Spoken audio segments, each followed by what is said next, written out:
नमस्कार किसान भाइयों और आयोनिक्स केमिकल्स इंडिया के सभी डिस्ट्रीब्यूटर्स और डीलर्स। क्या आपके पौधे जड़ सड़न और मृदा जनित कवक रोगों से ग्रसित हैं, जिससे फसल की गुणवत्ता और उपज में कमी आ रही है? क्या आप इन समस्याओं का स्थायी समाधान चाहते हैं? इन सभी समस्याओं का सबसे बेहतर समाधान है आयोनिक्स रेडिक्स। आयोनिक्स रेडिक्स एक वनस्पति आधारित जैव कवकनाशी और नेमाटोड बायोपेस्टिसाइड है, जिसे विशेष रूप से पौधों की जड़ रोगों और नेमाटोड के नियंत्रण के लिए डिजाइन किया गया है। यह उत्पाद Fusarium, Pythium, Phytophthora, Rhizoctonia, Verticillium, Sclerotium, Ceratocystis आदि जैसे रोगजनक कवकों के खिलाफ अत्यधिक प्रभावी है। आयोनिक्स रेडिक्स के अनेकों फायदे हैं, जैसे व्यापक स्पेक्ट्रम कवकनाशी और निमेटोसाइड। यह निवारक, उपचारात्मक और प्रणालीगत गुणों का एक अनूठा संयोजक है। जड़ सड़न और मृदा जनित रोगों के खिलाफ प्रभावी।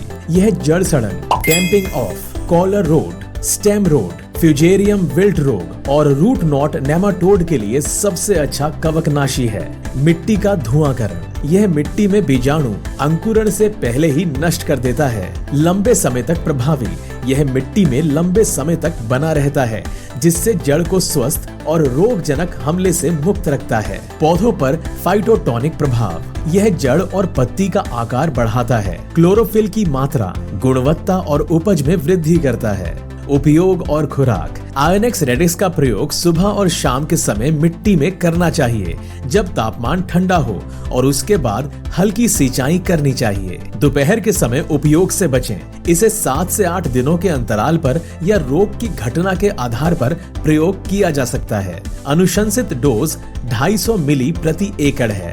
कार्यवाही की विधि, आयोनिक्स रेडिक्स में संपर्क, प्रणालीगत और धूम्रकारी क्रियाविधि होती है। संपर्क, यह रोगाणु की कोशिका भित्ति को नष्ट कर बीजाणु अंकुरण और माइसेलियम वृद्धि को रोकता है।